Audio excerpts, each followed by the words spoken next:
Hi there, everybody. My name is Laura, and welcome to Equestrian Skill Builders live broadcast, where we discuss riding position topics and share ideas and exercises to help you and or your riders. If you'd like to improve your riding and training, win more ribbons at your next horse show, or generally like other horsey-related stuff, then I think the exercises we're going to share with you today will help your riding forever in a good way. The first one is a video, and it's kind of tiny. You could see this here that it's, I'm just looking through it. So you can see that this is a tiny, the video is regular size, but the person is quite small in the video. So it's kind of difficult to see. I'm just going to run it through so you can watch, and then we'll do the best we can. How's that sound? Sounds good. Oh, I'm pressing on the wrong one. Okay, there we go. So if you do want to send in a video, send it in from the side so we can see a profile view. You can see here it's very tiny, and the rider is, that's the best one there from the side.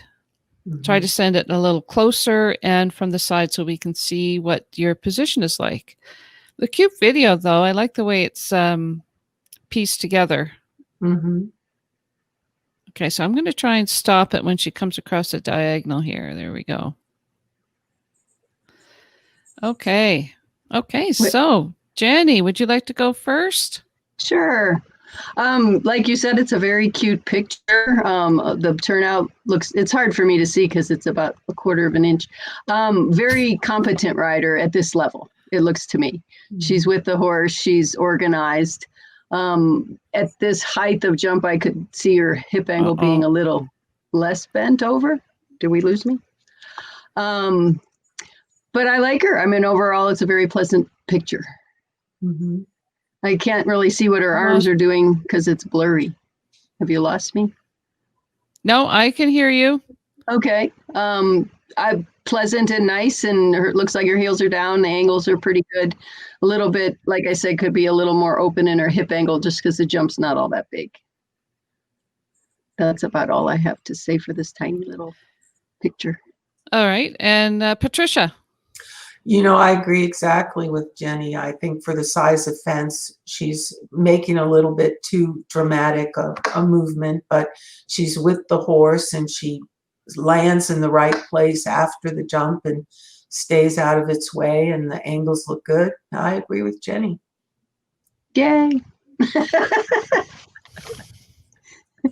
Well, that's awesome. So yeah, I agree. I mean, I liked how when she was riding around, it looked like she was soft and following the horse. It doesn't look like she's interfering at all. And again, like you say, it's hard to see what exactly is going on with this rider because it is too small. So if you do send in a video, try to make it so that you are the star of the video rather than all the other stuff going around here. What about if you saw this person coming in for a lesson or a clinic with you? What are, I don't know, a couple things that this rider could do for exercises? Jenny, did you mention that it looks like she's making a big production about jumping a smallish jump? Yeah, I would say work on controlling your hip angle, because your hip angle controls your upper body, and being down in your heels supports your upper body. So it's just getting control of that hip angle, and so that she can choose how far she bends forward. And I always believe in an independent hand. So you want your hand to stay soft and follow, even if you're slowing down your hip angle. So you can keep your body a little bit back and let your hand be light so the horse gets to use his head and everything. Mm-hmm. But so basically it's having a great leg to hold your upper body and then decide where you want your hip angle to go. Okay, so you say your hip angle. Could you just kind of explain a little bit what you mean by hip angle and some exercises that this person can do if she goes out and has a practice ride or goes out to ride her pony tomorrow? Okay. Well, the hip angle is how far you bend at the hip. So, and that's also keeps you from jumping up the neck. It's your control of your upper body. So practicing a good long lower leg.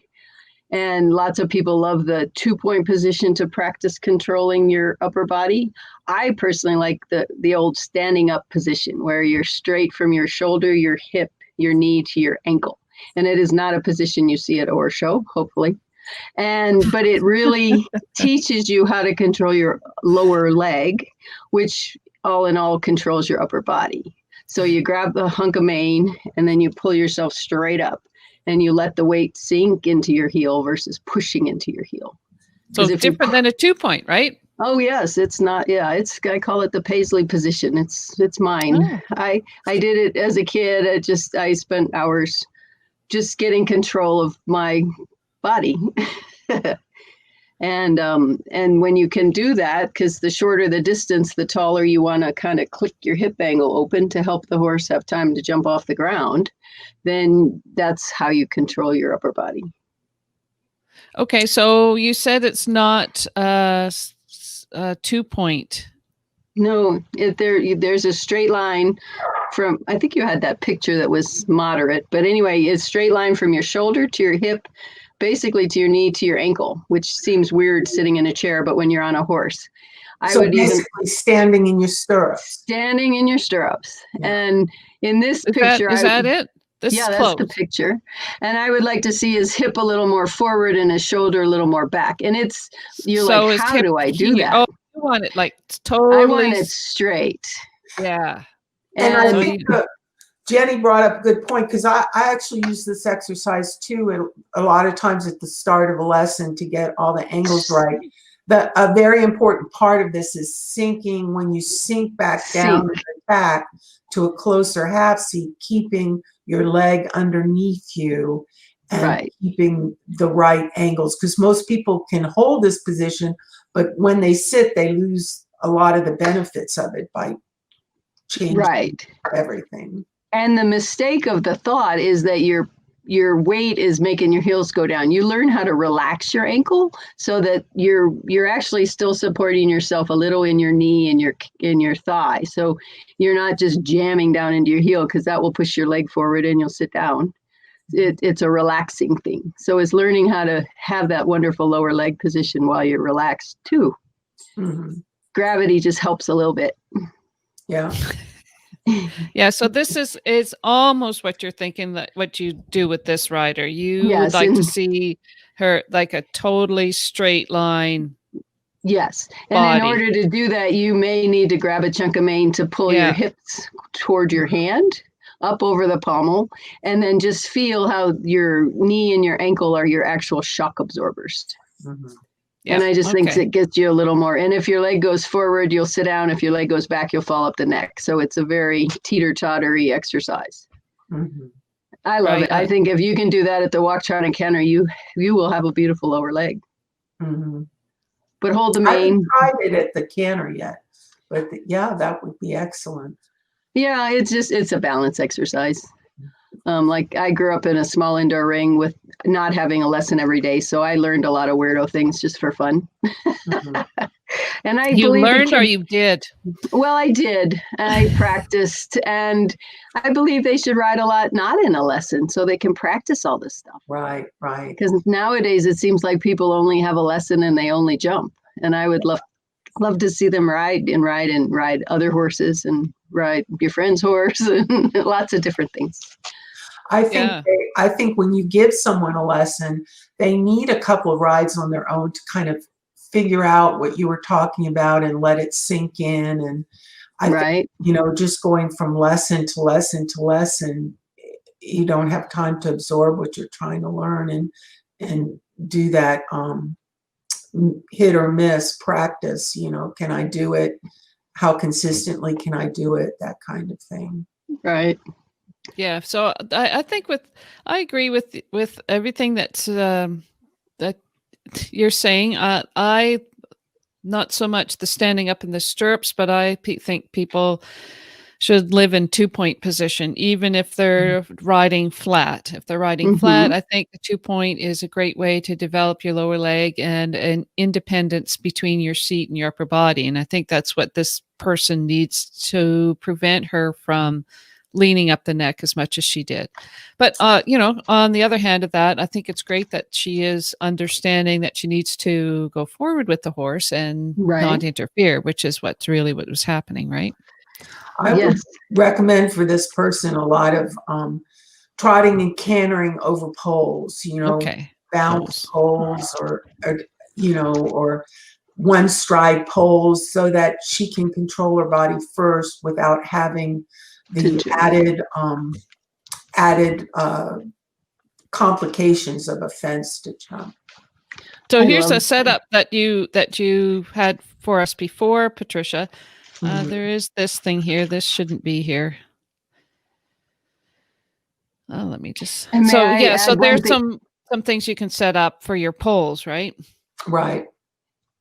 And I love the pole exercises, and I even add where they would canter one pole in the straight up and canter one pole in the 2-point and canter one back up in the straight up, and learn to move, because we get so stuck in our position. And I believe that natural people know how to kind of fix their position, but learners have to practice. And so I like to make them do the wrong position to practice how to get out of the wrong position.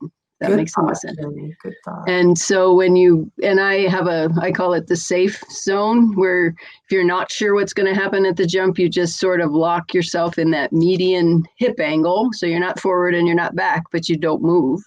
And then if the horse chips or stands off, you're in a safe place. Meanwhile, your hands have already moved, so they're ready to follow the horse either way. And it's, it's just a way to sort of be invisible and let the horse do what the horse needs to do. Because if you jump up their neck to a beautiful long distance, they might not even be able to jump. Yeah. Right. So it's just practicing. And I love the poles. I think we should have more pole lessons and jumping lessons for the horse's sake, because it just teaches you a whole lot of stuff. I worked for Nona Garson for a long time, and she always used to say, so true, the horse only has so many jumps in it. Right. Do you want to use them all in your practices, or do you want to save some of them for the shows? Right. Very true. Yeah, I think that's a very well-known type of saying. I think it's well-known saying that a lot of people say that, riders. You hear that a lot, and you see that a lot when you're watching people warm up. You can tell the people who don't have a lot of experience versus the pros. The pros go in the warm-up ring and they do 3 jumps or 4 jumps or whatever, and then they go in the ring. And then sometimes you see the other people go into the ring and they're jumping. Why are they doing that? They are leaving their best jumps in the ring. And then they have a warm-up class. Right. And then by the time their real class comes, they can't make the distances. Can I say something as a judge? I see that all the time. Their warm-ups are their best round, especially the little kid horses, and then they slowly start falling apart. And by the end, you're like, oh, I wish I could have judged the warm-up for real.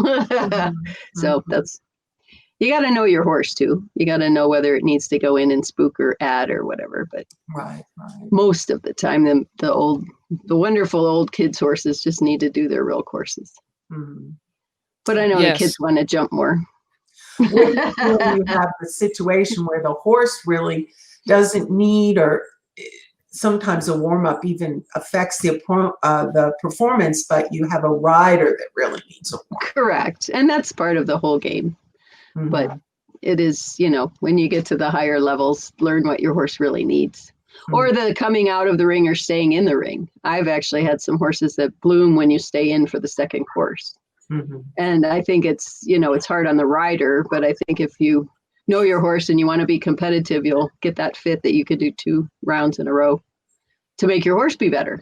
Right. Thank Jenny, Thank you. Jenny and Patricia for coming here with me today and talking about horsey related stuff. If you do have any questions, this is going to be, you can watch the replay on Equestrian Skill Builders on Facebook or on my YouTube channel. And we'd love to see you again next week.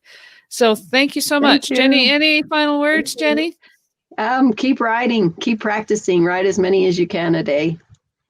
Excellent. And how about you, Patricia? Make sure you do at home what you're going to do in the shows. Don't Very go good. to a show without having practiced exactly what you're going to be doing. I'm not saying duplicating courses, but make sure that you're ready to go in the ring. All right. Now go use this stuff and go hug your horse. We'll see you next week. Bye. Bye. Bye. Bye.